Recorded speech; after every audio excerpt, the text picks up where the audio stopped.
디트리 본헤퍼는 독일 신학자죠. 한참 나치 정권이 히틀러가 독일을 지배할 때 교회는 저항하지 않고 오히려 그를 돕고 협조하고 있었습니다. 그런데 이 본헤퍼는 나치 정권에 반대했고 나중에는 히틀러를 암살하려는 조직에 가담됐다가 잡히게 되죠.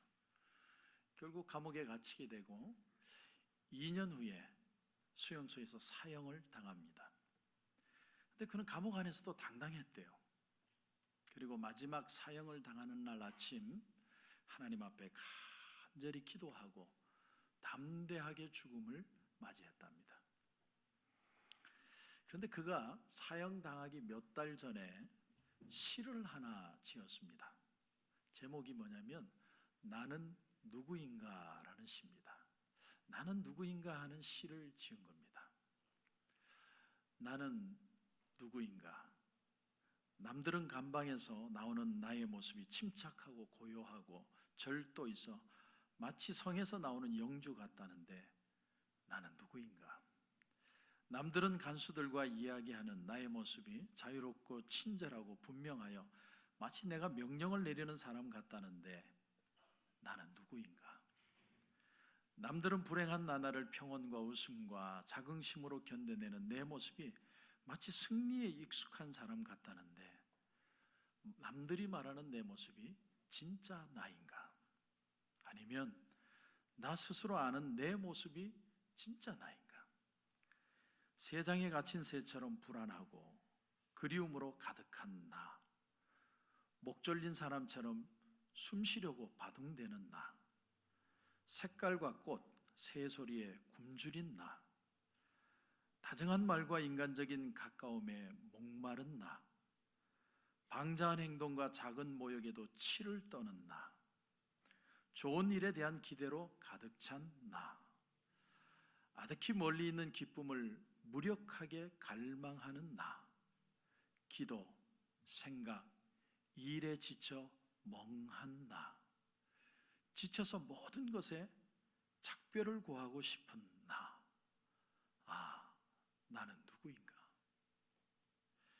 이 시를 보면 본헤퍼는 자신만이 알고 있는 연약한 자신의 모습에 대하여 괴로워하는 모습이 느껴집니다. 독일에 본헤퍼가 있다면 한국에는 주기철 목사님이 계시죠.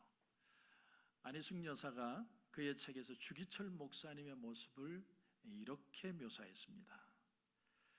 그 뒤에 나오시는 주기철 목사를 보았다. 그야말로 목자를 따라가는 어린 양의 모습 같았다. 얼마나 거룩해 보이고 그 얼마나 고상한지.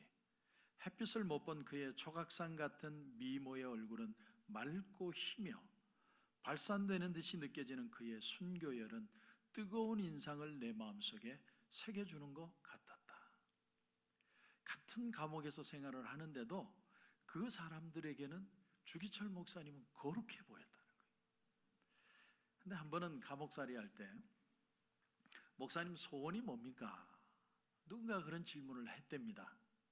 목사님 대답이 어떻게 요리하는지는 몰라도 파란 쑥갓물에 쟁긴 소고기를 슬쩍슬쩍 집어 먹으면서 국물을 훌훌 마시면 그것은 참 진미고 나는 본래부터 그것을 좋아했습니다.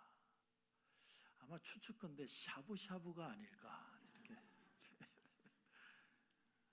또 그런가 하면 사모님이 면회 오셨을 때 마지막으로 이런 말을 남기셨답니다. 여보, 따스한 숭늉 한 그릇 마시고 싶소.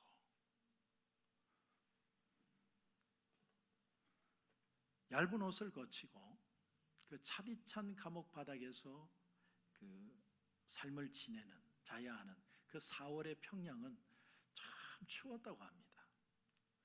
목사님은 추위에 떨면서 아내에게 따스한 숭늉 한 사발 내가 먹고 싶다. 우리가 기억하는 주기철 목사님은 세상의 모든 유혹, 연약함을 초월한 비범한 분이셨고 아주 드라마틱한 삶을 사신 분입니다. 그러나 그분은 또한 쑥갓물에 잠긴 그 소고기를 먹고 싶어 했고 따스한 숭늉 한 그릇을 마시고 싶었던 평범한 사람이었습니다. 그분은 모든 인간의 연약함을 그대로 간직한 분이었다는 거예요. 마치 그 습자지 얇은 종이가 여러 장 겹쳐 있는 것처럼 우리 인간의 삶은 겹쳐져 있는 양면성이 아닌가, 그런 생각을 해보게 됩니다. 오늘 우리가 읽은 이 시편 44편은 전형적인 공동체가입니다. 공동체가 이스라엘 백성들의 독특한 점 중에 하나가 뭐냐면 중요한 절기 때마다 이 사람들은 언약을 갱신하는 의식을 행한답니다. 그 의식을 행하는 것 중에 중요한 것이 뭐냐면 하나님의 구원의 시를 읊조리는 그 내용을 한다는 거죠. 그래서 하나님의 말씀을 들어요. 오늘 여러분 1절을 보시면 그 내용이 바로 1절입니다. 하나님이여, 주께서 우리 조상들의 날 곧 옛날에 행하신 일을 그들이 우리에게 일러주매 우리가 우리 귀로 들었나이다. 이걸 보면 성경이 처음에는 적혀서 우리에게 전해진 게 아니라 구전으로 말로 전해졌다라는 걸 알 수 있습니다. 글로 적어진 것은 그 후로 오랜 후에 일어난 일입니다. 어차피 대다수의 사람들은 글을 모릅니다. 그렇기 때문에 이들이 유일하게 하나님의 말씀을 접할 수 있는 것은 구전을 통해서입니다. 하나님이 행하신 일을 우리가 보았습니다 이렇게 말하는 게 아니라 우리의 귀로 들었습니다 이렇게 표현을 하는 거예요. 성경은 조상이라는 말을 참 많이 쓰는데 하나님이 우리 선조 시대에 위대한 일 행하신 것을 우리가 들었습니다 이렇게 얘기를 하는 거예요. 그러니까 이 유대인들은요, 고난이 올 때마다, 사람이 별의별 일을 다 당하는데 고난이 올 때마다 그들이 할 수 있는 유일한 방법은 뭐냐면 모두가 모여서 하나님의 말씀을 듣는 거예요. 그 말씀을 통해서 우리 선조들에게 어떻게 하나님이 역사하셨는지를 기억해내는 것이 위기 때마다 이겨내는 유일한 방법이었다는 거예요. 지금 시인이 누군지는 몰라도 지금 이 시 전체를 보면 이 상태가 참혹합니다. 전쟁에서 패했습니다. 어느 때인지 어느 시대인지 우리는 몰라요. 짐작만 합니다. 아마 아수르 군대가 초전 18만 5천 명이 쳐들어왔을 때가 아닌가 이렇게 짐작도 하고, 바벨론의 포로로 잡혀가서 노예 생활을 하는 어떤 사람이 적은 시는 아닐까 이렇게 추측만 합니다. 그런데 고난이 올 때마다, 어려움이 올 때마다 그 어려움을 이겨낼 수 있는 유일한 힘이 뭐냐면 하나님의 말씀을 다 같이 앉아서 듣고 하나님이 행하신 일을 기억해내는 방법, 그것이 어려움을 이기는 유일한 방법이었다는 거예요. 그렇다면 그 이스라엘 백성들의 선조들에게 하나님이 하셨던 일이 뭡니까? 그게 2절이죠. 2절을 한번 보시면 주께서 주의 손으로 뭇 백성을 내쫓으시고, 여기서 중요한 말은 주의 손으로라는 말입니다. 손이라는 말이 나와요. 다시 말하면 이스라엘 백성들이 용감하거나 힘이 좋아서가 아니고 주님의 도움으로 이 땅을 얻게 되었다 이런 말입니다. 또 보시면 우리 조상들을 이 땅에 뿌리 박게 하시며, 이스라엘 백성들을 마치 포도나무를 심듯이 내가 심었다, 그리고 내가 거름을 주고 내가 물을 주었다 이렇게 표현하는 거예요. 이건 아주 놀라운 영적인 해석입니다. 우리가 이 코로나 감사하는 교회가 여기 있는데 이건요 하나님이 심으신 거라는 겁니다. 심으신 거. 그러니까 우리 교회가 번성하고 가정이 잘 되고 축복을 받으려면 하나님이 거름을 주시고 하나님께서 번창하게 해 주셔야 한다는 거예요. 그래야 땅 끝까지 갈 수 있다는 겁니다. 이게 성경의 원리입니다. 3절도 보십시오. 3절을 보시면 그들이 자기 칼로 땅을 얻어 차지함이 아니요 그들의 팔이 그들을 구원함도 아니라 오직 주의 오른손과, 여기도 손이 나오죠. 주의 오른손과 주의 팔과 주의 얼굴의 빛으로 하셨다.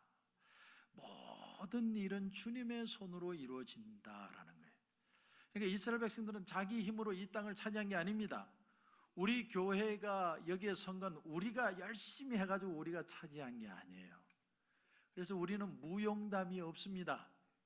우리의 몸에 보면 칼자국이 없어요. 그런데 그럼 왜 주님이 그분의 손으로 일일이 챙기시고 이기시고 싸워 이기셔서 우리를 이 땅에다가 심으셨는가?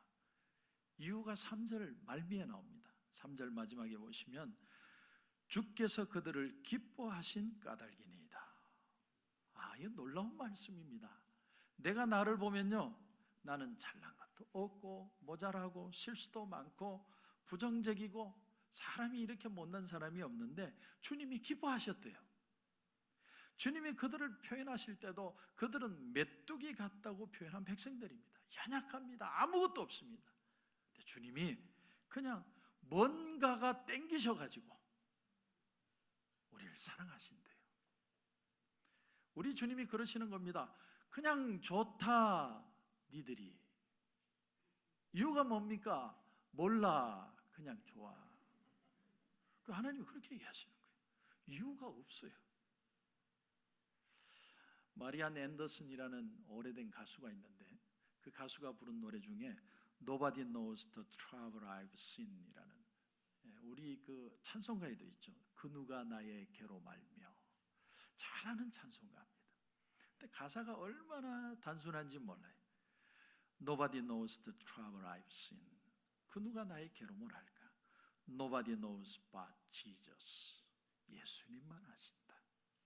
가사 끝. 없어요. 근데 그 심플한 곡이 수십 년 동안 여전히 사람들의 마음에 감동을 줍니다. 왜 그런 감동을 줄까? 왜 우리는 그런 찬양을 드리지 못할까? 이유가 뭔 줄 아세요? 우리는 자꾸 정답만을 듣고 싶어 합니다. 요리를 하든 자녀를 키우든 부부생활이든 모범 답안을 줄 사람만 쫓아다녀요. 그러나 자신의 소신이나 자신의 감정을 그대로 표현하는 것이 은혜가 된다는 걸 우리가 몰라요. 찬양을 듣는데 왜 그 안에 모범 답안을 꼭 넣어야 되는지, 그러니까 그 모범 답안이 진부한 얘기가 돼버리는 거예요. 이 찬양 보세요. 그 누가 나의 괴로 말며. 그 가사 정말 세상에 알아주는 사람이 없다는 거예요. 그리고 주님밖에 없대요. 그 한 가지 신앙 깨달음만 탁 가진 거예요. 이게 무슨 신학도 없고 해피엔딩도 없고 성경 구절도 안 들어갔고 아무것도 없고 그 누가 나의 괴로 말 아는가? 주님만 안다. 끝. 그런데 그게 우리의 마음에 잔잔한 감동이 돼요. 여러분 잘 들어보세요. 진리와 정답은 다른 겁니다. 오늘도 우리가 듣고 싶은 건요, 정답이 아니에요. 어떻게 사는지 몰라서 못 사는 게 아닙니다. 영원히 변치 않는 그런 사랑을 맛보고 싶은 거예요. 보네포나 주기철 목사님이나 저나 여러분이나 다 똑같아요. 그런 상황이 닥치면 하나님이 은혜 주셔서 그분의 사랑으로, 그분의 손으로 살아내게 하여 주시는 겁니다. 그 사랑으로 이겨내는 겁니다. 왜 이 고통을 당하는지, 내가 해결할 수 있을지 없을지 사실 우리는 잘 몰라요. 내가 고통을 당하는데 당장 내일 내 비즈니스가 망할 것 같은 그런 두려움이 올 때가 있죠. 그런데 내 마음은 불안하지 않은 거예요. 왜? 하나님이 나를 사랑하시는 것 같아요. 그게 믿어져요. 하나님이 나를 사랑하시는데 나를 그냥 두지 않을 것이다. 그 힘으로 우리의 어려움들을 이겨나가는 겁니다. 그게 믿음이죠. 그런데 오늘 시편 기자의 얘기는 여기서 끝나지 않습니다. 여러분 9절을 한번 보세요. 9절을 보시면 그러나 이제는 무슨 말입니까? 좋은 시절 다 갔다 이런 뜻이죠.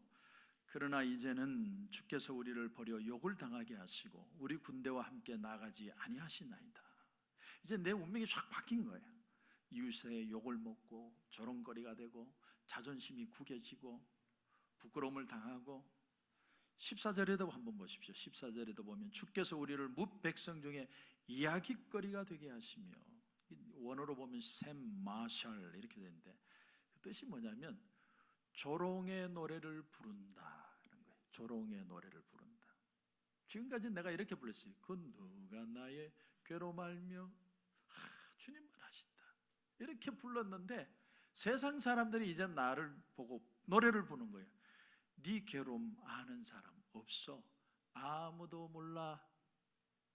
조롱의 노래를 부르는 거예요. 아무리 불러도 하나님이 대답을 안 하시는 거예요. 그래서 시인은 생각하는 겁니다. 과연 내가 뭘 잘못했지? 나는 열심히 살았는데, 하나님 앞에 살았는데. 그게 17절 18절입니다 여러분 17절부터 한번 보시면, 이 모든 일이 우리에게 임하였으나 우리가 주를 잊지 아니하며 주의 언약을 어기지 아니하였나이다. 우리의 마음은 위축되지 아니하고 우리 걸음도 주의 길을 떠나지 아니하였다. 만약에 내가 불성실하고 아주 이 세상에서 죄를 많이 지으면 내 죄는 달게 받겠다는 거예요. 근데 나는 아무리 생각해봐도 난 하나님 앞에 잘못한 게 없어요. 나 하나님 말씀대로 살고 하나님 앞에 진실하게 살고 최선을 다해 살아왔어요. 근데 하나님 왜 나한테 고난을 주시는 거죠? 어느 성도와 전화통화를 하다가, 목사님 다 좋은데 내가 질문 하나 할게요. 목사님 왜 나한테 고난이 오죠? 대답 좀 해주세요. 왜 지금 고난이 오죠? 내가 뭘 잘못했어요?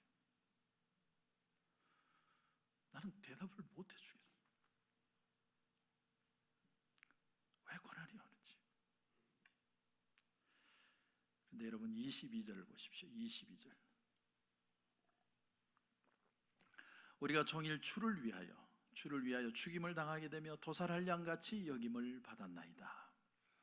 주님을 잊지 않고 언약을 어기지 않고 이방인을 향해서 내가 우상을 섬기지도 않고 이런 모든 일이 일어났다면 이제 시인이 깊이 묵상하는 거예요. 깊이 이 고통을 되씹는 겁니다. 그러다가 이 고난은 주를 위한 것이구나. 종일 주를 위하여. 이게 시편 44편의 독특한 입장이에요. 고난이 오는데 고난을 묵상하다가 하나님 내가 왜 이렇게 고통당해야 돼요? 하다가 이건 주님이 내게 주신 십자가구나, 이렇게 깨달았다는 거예요. 빌립보서에 보면 바울이 시위대 안에 있는 감옥으로 옮겨지게 됩니다. 시위대 감옥으로 간다는 말은 무슨 얘기냐면 곧 있으면 너 사형당한다, 이런 뜻이에요. 자기 죽음이 임박한 걸 알았습니다. 근데 바울은 그 시위대 감옥 안에서 최선을 다해서 사람들을 섬겨요. 그리고 복음을 전합니다. 자기를 지키는 군사들이 복음으로 변화되는 역사가 일어나기 시작합니다. 내가 지금 당장 조금 있으면 죽는데, 죽는 그 자리에서 복음을 전하는데 하나님의 사랑을 줄 수 있는 기회로 하나님이 나에게 이런 고난을 주셨구나, 이렇게 해석을 한 겁니다. 엘리야 때 수리아의 장관이었던 나아만이라는 사람이 나병이 들었습니다.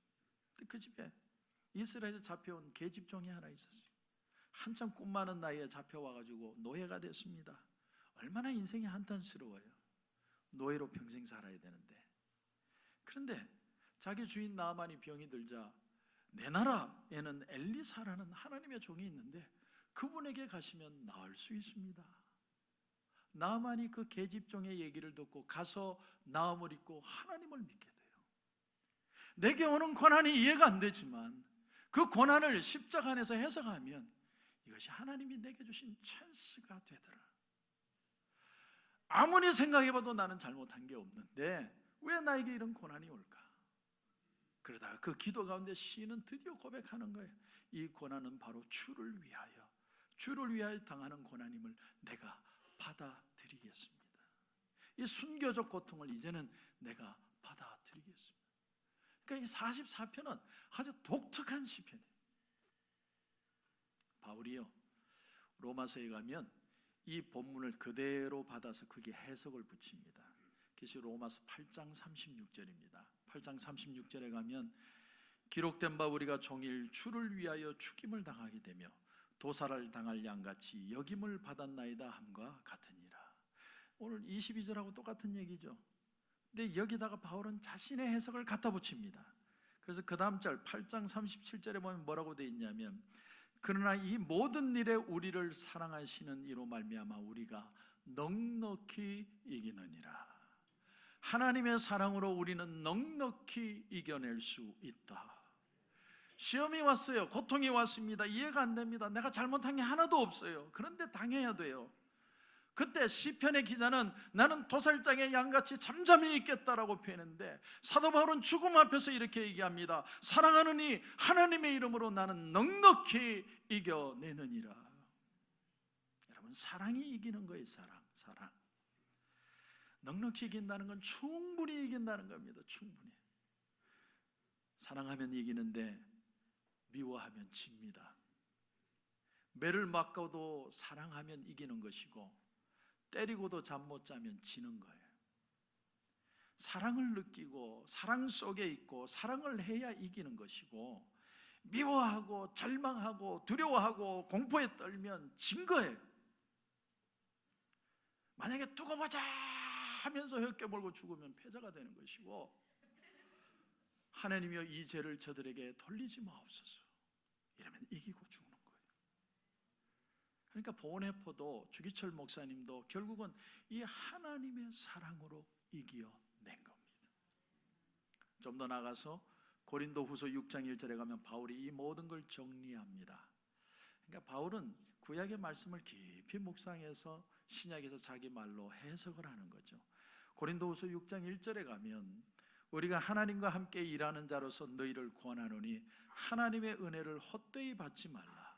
이르시되 내가 은혜 베풀 때에 너에게 듣고 구원의 날에 너를 도왔다 하셨으니 보라 지금은 은혜 받을 만한 때요 보라 지금은 구원의 날이로다. 은혜라는 게 뭐냐? 바울 신학의 핵심 중에 하나가 뭐냐면 하나님의 은혜를 헛되이 받지 말라는 거예요. 원문에 보면 헬라어는 항상 동사가 먼저 나옵니다. 그래서 어떻게 되어 있냐면 받아라 은혜를 이렇게 되어 있습니다. 여러분, 은혜는 뭔 줄 아세요? 은혜는 내가 뺏는 게 아니에요. 은혜는 하나님께 받는 겁니다. 우리가 때로는 사랑을 쟁취하잖아요. 내가 반드시 저 여자를 내 여자로 만들 것이다. 그런데 10번 치고 안 넘어가는 나무 없더라. 그러나 그렇게 쟁취해도 사랑을 받는 건 별개의 문제예요.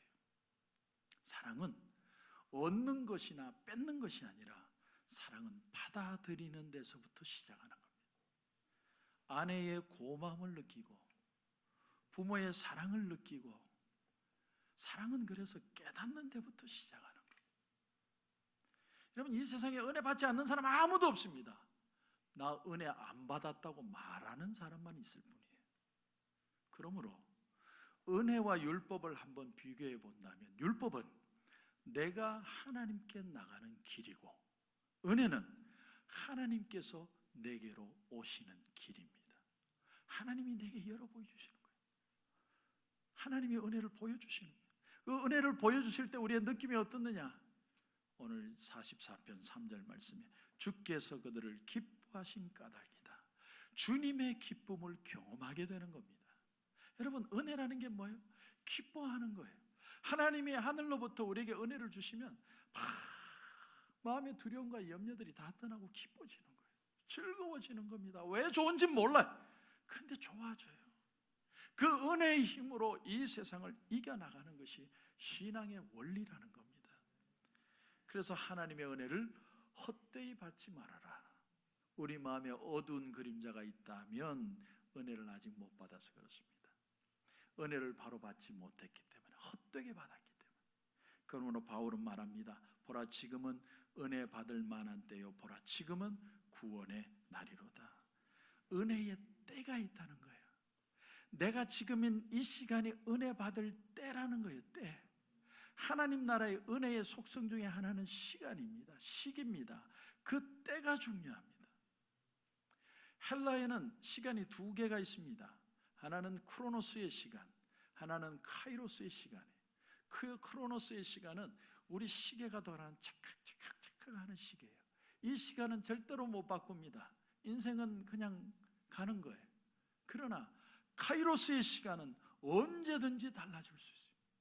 그래서 사도 바울이 얘기하는 겁니다. 지금 이 타임이 네가 은혜를 받아야 될 시간이다. 하나님이 우리 인생에 열려준 시간이라는 거예요. 그러니까 지금 이 시간은 마치 우리에게 돈을 주듯이, 캐시를 주듯이 시간 얼마를 하나님이 내게 주신 거예요. 주신 시간이 은혜라는 거예요. 은혜. 그래서 내일 하면 되지, 혹은 나는 해도 안 돼, 이제 더 이상 그런 말 할 필요가 없습니다. 은혜란 오늘을 살아내는 힘입니다. 그래서 시편 기자가 지금 드디어 말하는 거예요. 23절에 오늘 보시면, 주여 깨소서 어찌하여 주무시나이까, 일어나시고 우리를 영원히 버리지 마소서. 주님이 언제 잘 때가 있습니까? 그런데 깨라는 말은 뭐예요? 나를 불쌍히 여겨달라는 거예요.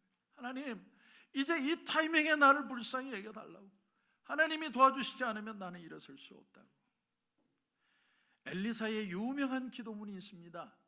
엘리사가 뭐라고 기도를 했냐면, 엘리야의 하나님 여호와는 어디 계시나이까. 엘리야가 하늘로 승천하면서 겉옷을 던지고 갔는데, 그 겉옷을 붙들고 요단강에 가서 이쪽으로 저쪽으로 흔들면서, 엘리야의 하나님은 어디에 계십니까? 엘리야의 하나님은 나에게도 역사할 수 있습니다. 하나님 오늘 나에게 역사하여 주시옵소서. 요단강물이 이리저리로 막 갈라집니다. 우리는 다시 외쳐야 돼요. 엘리야의 하나님, 불러서 임하신 하나님은 어디에 계십니까? 여러분, 지금 하는 것이 우리에게 기쁨으로 임할 수 있는 겁니다. 지금 내가 어떻게 하느냐가 중요합니다. 지금 내가 깨어나야 되고, 지금 내가 기도해야 되고, 지금 내가 순종해야 되고, 지금 내가 하나님을 찾아야 됩니다. 왜? 하나님의 시간은 카이로스의 시간이에요. 지금이 은혜 받을 때요. 시기를 놓치면 끝나는 거예요. 시편 기자는 적은 믿음을 가지고도 하나님 앞에 간구합니다. 주여 우리를 불쌍히 여겨 주시옵소서. 우리가 분명히 알 것은요, 우리가 사는 이 세상은 전쟁터 같아요. 속이지 않으면 부자 못 되고 철저하게 경쟁의 시스템을 따라갑니다. 그러나 내가 하나님의 뜻대로 믿음으로 살려고 하면 반드시 미움을 받아요. 세상에서 정직하게 살려고 하면 미움을 받습니다. 그러나 지금 믿음을 가지고 하나님을 찾는 사람은 하나님은 쓰시고 사랑으로 채우시고 줄이고 목마름을 채워주시는 줄 믿습니다. 그러므로 지금이 은혜 받을 때 내가 하나님 앞에 섭니다. 하나님 일어나시옵소서. 나를 역사해 주셔서 그 은혜의 기쁨과 감격과 사랑을 다시 느껴서 일어나 주의 모든 일을 감당하게 하여 주시옵소서. 그런 은혜가 저와 여러분 가운데 넘치시기를 주님의 이름으로 축원합니다.